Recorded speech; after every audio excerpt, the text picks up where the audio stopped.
আবু তোহা মোহাম্মদ আদনান, এই যে গত 2 দিন আগে সে এবং তার স্ত্রীর ভেতরে বিবাহ বিচ্ছেদ হয়ে গেছে, তালাক হয়ে গেছে। আজকে সন্তানগুলো বাবা মা বেঁচে থাকতে এতিম হয়ে গেল। সন্তানগুলো আবু তোহা আদনান কোলের মধ্য নিয়ে রাস্তাঘাটে ঘুরে বেড়াচ্ছে, বিভিন্ন জায়গায় যাচ্ছে, ওয়াজ মাহফিলেও সন্তানগুলোকে নিয়ে গেছে। তাদের সংসারে 2টা সন্তান, এই 2টা সন্তান রেখে তারা ডিভোর্স হয়ে গেল, তালাক হয়ে গেল। আমার প্রশ্ন হলো, তোমরা রাগারাগি করে বিবাহ বিচ্ছেদ করলে আবু তো আর একটা বউ পাবে, তার বউ আর একটা স্বামী পাবে। তবে আমি প্রশ্ন করতে চাই, এই 2টা সন্তানের দায়িত্ব কে নেবে? আবু তোহা মোহাম্মদ আদনান, এই যে গত 2 দিন আগে সে এবং তার স্ত্রীর ভেতরে বিবাহ বিচ্ছেদ হয়ে গেছে, তালাক হয়ে গেছে। আপনারা ঘটনা জানেন কি জানেন না? ভালো করে বোঝার চেষ্টা করবেন। তাদের মধ্যে কোনো সবুর নাই, তাদের মধ্যে কোনো স্যাক্রিফাইসের মন মানসিকতা নাই। যখন স্বামী এবং স্ত্রীর ভেতরে স্যাক্রিফাইসের মন মানসিকতা থাকে না, তখনই সংসারের ভেতরে বিচ্ছেদের ঘটনা ঘটে।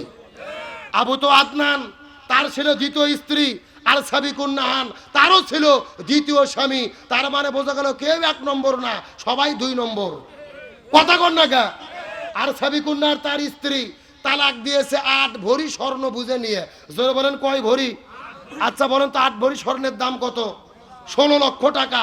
এখন 8 ভরি স্বর্ণ বুঝে নিয়ে যদি তালাক হয়, আর এইরকম ভাবে 5 বছর যদি ব্যবসা চলে, তাহলে তো কোটিপতি। এ কথা কন না গা?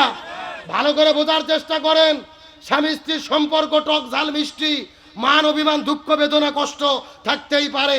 এমন মহিলা আমাদের সাতক্ষীরা জেলাতে আছে, স্বামী মরে গেছে, 2টা সন্তান আছে, ওই সন্তানের মুখের দিকে তাকাইয়া আর সারা জীবন বিয়ে বসে না, ওই সন্তানদের নিয়ে জীবন শেষ করে দেয়। আবার এমনও স্বামী আছে, বউ মরে গেছে, একটা সন্তান আছে, আর 2য় বিয়ে করে না, ওই সন্তানকে নিয়ে সারা জীবন পার করে দেয়। অথচ তোহা এবং তার স্ত্রী এর আগেও একবার বিয়ে করেছে, সেও একবার বিয়ে বসেছে, তাদের সংসারে 2টা সন্তান, এই 2টা সন্তান রেখে তারা ডিভোর্স হয়ে গেল, তালাক হয়ে গেল। আমার প্রশ্ন হলো, তোমরা রাগারাগি করে বিবাহ বিচ্ছেদ করলে আবু তো আর একটা বউ পাবে, তার বউ আর একটা স্বামী পাবে। তবে আমি প্রশ্ন করতে চাই, এই 2টা সন্তানের দায়িত্ব কে নেবে? আজকে সন্তানগুলো বাবা মা বেঁচে থাকতে এতিম হয়ে গেল। সন্তানগুলো আবু তো আদনান কোলের মধ্য নিয়ে রাস্তাঘাটে ঘুরে বেড়াচ্ছে, বিভিন্ন জায়গায় যাচ্ছে, ওয়াজ মাহফিলেও সন্তানগুলোকে নিয়ে গেছে। একটা ভিডিওর মধ্যে দেখলাম। এখন প্রশ্ন করতে চাই, আবেগের তাড়নায় শয়তানের বশবর্তী হয়ে বউকে তালাক দিলে, বিচ্ছেদ করলে এই 2টা সন্তান মায়ের ভালোবাসা পাবে না, ভালোবাসা থেকে বিচ্ছিন্ন হলো। এই জন্য আল্লাহর কাছে জবাবদিহি করতে হবে।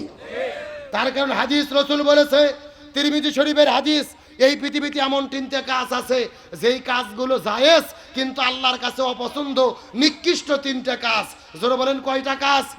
1 নম্বর কাজ হলো স্বামী স্ত্রীর ভেতরে বিচ্ছেদ হওয়া, তালাক দেওয়া।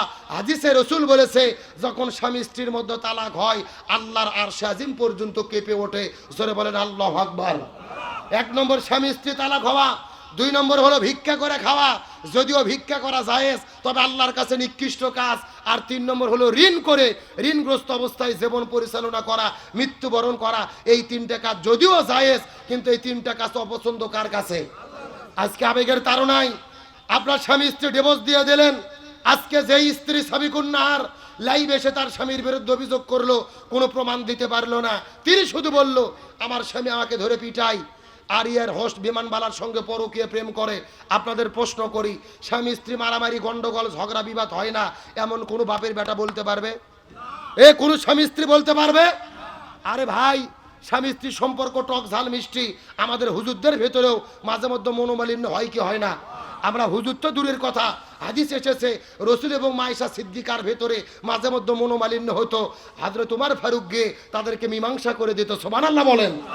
তাহলে রাসূলের মধ্যে যদি মাঝে মধ্যে মনোমালিন্য হয় স্ত্রীর সাথে, আমাদেরও মনোমালিন্য হওয়াটা স্বাভাবিক।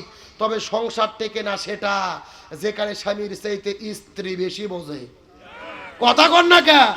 আল্লাহর কোরআন বলেছে, আর রিজালু কাওয়ামুন আলান নিসা, পরিচালক পরিবারের কোন নারী হতে পারবে না, পরিচালক পুরুষদেরকে হতে হবে। কার কথা? কিন্তু যেই পরিবারে স্বামীর চাইতে বউ বেশি বোঝে, ওই পরিবারে জাহান্নামের অশান্তি। কথা কন, কথা কন। স্বামীর কর্তৃত্ব মানে না, বউ হলো রাষ্ট্রপতি, স্বামীর উপর দিয়ে মাথা মারে। আর যেই বউ যত পাকনা হয়, তার সংসার তত দ্রুত ভেঙে যায়। আপনাকে আল্লাহ তাআলা স্বামীর অধীনে করেছেন। আর রিজালু কাওয়ামুনা আলান নিসা, নারীদেরকে পুরুষের অধীনে থাকতে হবে, স্বামীর কথা মতো চলতে হবে, স্বামীর আনুগত্য করা ফরজ, আল্লাহর হুকুম মানা যেমন ফরজ, রসুলের আনুগত্য তেমন ফরজ। একই রকম স্বামী যদি কোরআন সুন্নাহ বিরোধী কোনো হুকুম না করে, হালাল হুকুম যদি করে, এই হুকুম মানা তেমনি রূপে ফরজ। কিন্তু আপনি স্বামীকে কালার করার জন্য ফেসবুকে গিয়ে লাইভে এসে স্বামীর বিরুদ্ধে অপবাদ দেবেন আর ওই স্বামীর ঘর সংসার করে খাবেন, অত সোজা নয়। এই জন্য স্ত্রীদেরকে বলি, আল্লাহর কোরআন বলেছে হুন্না লিবাসুল লাকুম ওয়া আনতুম লিবাসুল লাহুন্না। স্বামী স্ত্রী উভয়ে উভয়ের পোশাক স্বরূপ। পোশাক মানে হলো স্বামী স্ত্রীর ভীষণ গোপন বিষয় জানে, স্ত্রী স্বামীর গোপন বিষয় জানে। শরীয়তের দাবি হলো স্ত্রী স্বামীর বিষয়ে গোপন ডাকবে, স্বামী স্ত্রীর বিষয়ে গোপন ডাকবে। আর যখনই গোপন প্রকাশ হয়ে যায় তখন অবিশ্বাসের তৈরি হয়, আর শান্তি আসে না। তবে আপনাদের বলতে চাই, স্বাধীনতার 54 বছর পার হয়ে গেছে, একদল ক্ষমতায় এসেছে আর এক দল বিদায় নিয়ে চলে গেছে। এই বাংলাদেশে আমরা কি পুরুষের শাসন কখনো পেয়েছি? জোরে বলেন, পেয়েছি? আমরা ঘুরে ফিরে নারীর অধীনে বসবাস করেছি। রসুল বলেছেন যেই দেশের পরিচালক হয় নারী, ওই দেশে কখনো শান্তি আসতে পারে না। সুতরাং এতদিন যা করেছি ভুল করেছি, আগামী নির্বাচনে আর কোন নারীকে এই বাংলাদেশের প্রধানমন্ত্রী দেখতে চাই না। আগামীতে বাংলাদেশের প্রধানমন্ত্রী পুরুষদেরকে দেখতে চাই। কারা কারা রাজি দুটো হাত আল্লাহকে দূরে দেখায়। 40 বছর বয়সে আমি খাদিজা আপনার সঙ্গে আমার বিয়ে হয়েছে। আপনি 25 বছর বয়সে আমাকে বিয়ে করার পরে আপনি গাড়ি হীরার মধ্যে ধ্যান করা শুরু করলেন, গবেষণা শুরু করলেন। 25 থেকে বাড়তে বাড়তে বাড়তে বাড়তে যখন 40 বছর হয়ে গেল, আল্লাহ আপনার উপরে যখন কোরআনটা নাজিল করে দিল, আপনি আমাকে কোরআনের দাওয়াত দিলেন, আমি তখন কালেমা পড়ে মুসলমান হয়ে গেলাম। এখন কথাটা সুন্দর করে বোঝার চেষ্টা করে। নবীর বয়স যখন ছিল 25 বছর, খাদিজার বয়স তখন ছিল 40 বছর। কিন্তু নবীর বয়স যখন 40 বছর হলো, তখন খাদিজার বয়স কত হলো? আপনাকে হিসেব বোঝেন না? কত বছর? গভীর মনোযোগ বোঝার চেষ্টা করেন। খাদিজা রাখতে বলে, ইয়া রাসূলুল্লাহ, আমি 55 বছর বয়সে ঈমান গ্রহণ করেছি। এখন রাসূল প্রশ্ন করে, খাদিজা তাহলে তোমার কাছে প্রশ্ন করি, বলো তো দেখি 55 বছর বয়সের আগে তুমি কি ছিলে? প্রশ্ন কি বুঝেছেন? 55 বছর বয়সের আগে তুমি কি? খাদিজা হাউমাউ করে কান্না শুরু করলেন। ইয়া রাসূলুল্লাহ, আপনি কেমন প্রশ্ন করেছেন? 55 বছর বয়সের আগে আমি ছিলাম কাফের, আমি তখন ঈমান গ্রহণ করি নাই, আমি তখন বেঈমান ছিলাম।